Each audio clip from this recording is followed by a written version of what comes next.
Welcome back, everyone. So we're seeing very dry conditions around the region before the rain comes in. Yes, I said rain. Now we're going to have to wait a couple of days for that, but this is what happens this time of year. We get some pretty strong cold fronts coming through, and some of them can actually bring down temperatures a good bit. Live temperatures right now, well, we're in the 70s for the most part. We're cooling off pretty quickly. Current time is 10:15 p.m.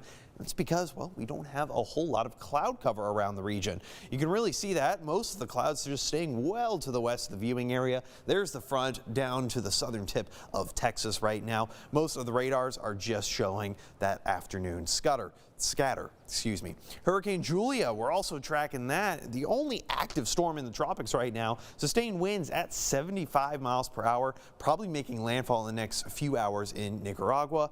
Then after that, it's expected to stay as a tropical storm and then exit on the other side of Central America into the Pacific. Going back home, well, again, not a whole lot of activity. Lots of that dry air coming in from the northeasterly winds that we're starting to see. Now, these winds, they're going to be changing up over the next couple of days, and that's going to be changing our conditions a little bit. Starting off tomorrow morning, not a whole lot of strange or new activity, but now we start to go into the afternoon tomorrow.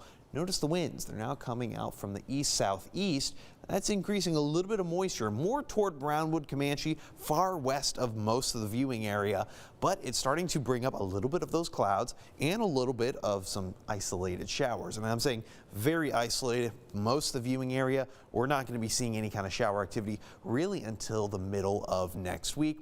Other than that, maybe a little bit of cloud cover, mostly clear for the most part, so nothing to worry about there. And that's the same situation for tonight. Mostly clear, a little bit cooler now that we actually have a little bit more in terms of clearer skies. We don't have those clouds blocking all that heat and keeping it in the lower parts of the atmosphere. So before the rain comes, if you want to go and get your car wash, here's your car wash forecast. Perfect time to do so for the next 3 days. And yes, go ahead and add the wax. It'll make it easier to have that water beat up and make it nice and easy for you to drive through all of that. Here's your 7-day planner, always a weekend forecast. We have pretty much that same kind of pattern. Again, it was more of a cool front that came through, so we went from 91 to about 88 for tomorrow.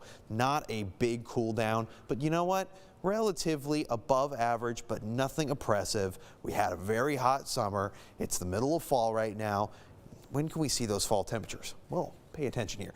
Wednesday, Thursday. Here's our next frontal system. We're going to start to see some strong winds coming up from the south and from the southeast. That's going to increase a lot of that Gulf moisture in the atmosphere, and it's also going to increase some instability just ahead of this front. Really, Thursday, that's going to be the big day where we're starting to see up to 30% chance of showers. This could go up, but it's been at a steady 30% for the last 48 hours, so I'm going to keep it at that. Possibly overnight on Wednesday, that's when we can see some of those stronger storms, but look at that cool down heading into next weekend.